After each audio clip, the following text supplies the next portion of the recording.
Hey everyone, I wanted to go over the new and exciting news that we got for Monster Hunter Rise on the Nintendo Switch and on PC. And that's the fact that Capcom has finally started to consider the brand new wave of new players that are joining the game as the PC version finally released, that they're now starting to drop weapon guide videos. This is probably the first time that I've seen them do this, where they're finally providing us with a little bit of a basic breakdown. This is not an in-depth guide of any type of weapon or anything along those lines, but a very basic breakdown of like how are you going to be able to play any one of the 14 different weapons available in the game. And to no one's surprise, of course, the very first guide that they showed us was the one for the longsword. They actually went ahead and made a Twitter post that it actually reads, "This is the Longsword Weapon Action Guide. This is a must-see for anyone who's recently started playing the game or who's thinking of starting to pick up the sword. Make use of the features of the weapon with basic explanations and types of operation whenever you're choosing to engage with a monster." Then of course, as you would typically expect, the video go ahead and breaks down the basic combos that you should be expecting to see, the mechanics you're going to be able to have with the longsword itself, that bar that is constantly going to be draining down based on the damage that you do, and all those type of things. Personally speaking, I've never really tried to play the longsword, only because I kind of have a bias against going against the most popular weapon that everybody already is using. Everybody knows that the longsword, even by the metrics that Capcom has put out, if anything, I actually wanted to make a video about this a couple of months back.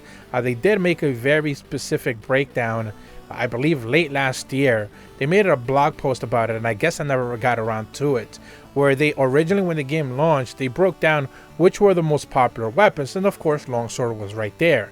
But then they made a follow-up to that post, I believe late November, I want to say, and then the blog post also posted that of course longsword was still the most popular weapon in the game. I believe bows and light bow guns had moved up.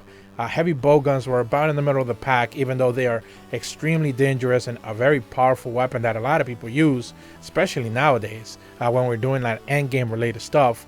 And then pretty much everything else broke down as you would have expected, the gun lances and the lances being pretty much right at the bottom, which is not necessarily much of a surprise for lance users, which of course have been dreaming and hoping to get some type of boost. So when it comes to longsword, not necessarily that big a surprise that it is popular, but at the same time, it's going to be the very first guide that we are going to be able to see here.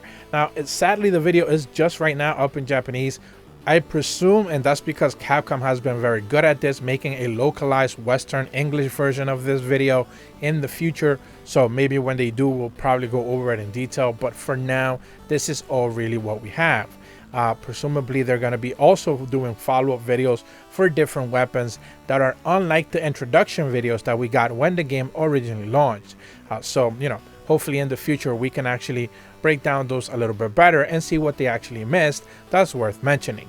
But that's about all the information that I want to go over in this video. If you want to check it out, link in the video description below.